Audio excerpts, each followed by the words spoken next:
Ouais, donc voilà, derrière moi il y a le terrain de match. Donc on s'entraîne jamais dessus, c'est vraiment le terrain pour les garçons et les filles, on joue que les matchs là.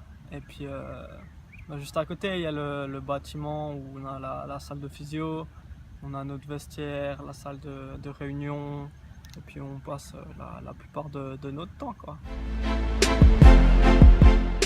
La conférence s'appelle Big South, donc c'est une conférence de division 1 de NCAA qui est le championnat, qui est la ligue universitaire. Et donc voilà, c'est vraiment la conférence de la Caroline du Nord, Caroline du Sud, Virginie, ou comme ça. Donc voilà, c'est dans cette partie des États-Unis. L'université n'est pas très grande. Donc on est à peu près 7000 étudiants à étudier ici à Campbell. Et moi, mon major, donc mon diplôme, sera un diplôme de business. Ça s'est plutôt bien passé. Au début c'était un peu difficile avec la langue, mais j'avais un coloc de chambre qui m'a bien intégré avec les autres. Et puis après ça reste du football, du coup une fois qu'on est sur le terrain, on s'acclimate plus vite et puis on crée des liens assez facilement. De plus en plus, parce que là je trouve on a vraiment une bonne équipe, on a beaucoup d'Européens, donc ça me change pas tant que ça de l'Europe. Et là cette saison tout se passe plutôt bien, vu qu'on est premier de notre conférence, de notre championnat jusqu'à maintenant, et puis qu'on va essayer de jouer les finales du pays et puis de gagner le championnat à la fin de la saison. Les sportifs sont vus un peu comme les stars de l'université. Nous, on n'est quand même pas le sport phare de l'université parce qu'il y a le football américain ou le basketball, mais les gens savent quand même qu'on est un sportif, et puis savent qu'on est des sportifs et qu'on a un peu un traitement de faveur par rapport aux autres, quoi. Donc on n'est vraiment pas à plaindre dans l'université.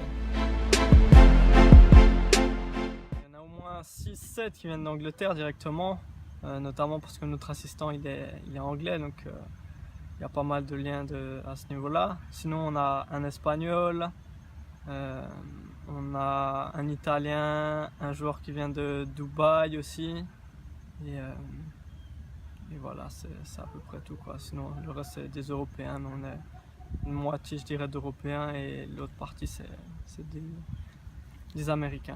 Les joueurs viennent ici quand ils finissent leur lycée, donc leur high school. Et vu que la filière dure 4 ans, la plupart des Américains terminent à 22 ans. Nous les Européens, généralement on vient plutôt vers 19 ans, 20 ans. Donc on finit un peu plus vieux, mais ouais, je dirais entre 18 et 24 ans.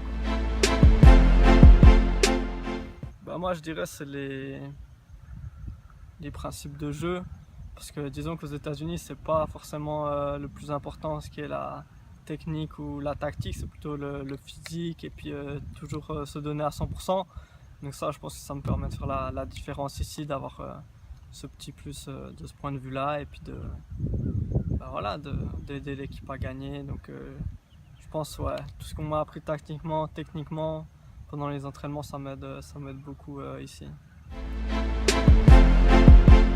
Moi franchement, à toutes les personnes qui peuvent pas forcément décrocher un contrat professionnel ou bien s'imposer dans une équipe de Challenge League ou Super League, franchement moi je leur conseille de venir ici, parce que c'est vraiment déjà c'est la vie à l'américaine, la vie d'université américaine, donc ça c'est déjà exceptionnel. Et puis vraiment je regrette pas du tout d'être venu, je prends beaucoup de plaisir ici, j'aime beaucoup la vie ici, et puis le niveau est plutôt bon, donc c'est pas du tout un régressement de ce niveau-là, de ce point de vue-là. Et puis les installations sont magnifiques, et puis ça permet vraiment de s'amuser et puis de profiter dans les meilleures conditions possibles.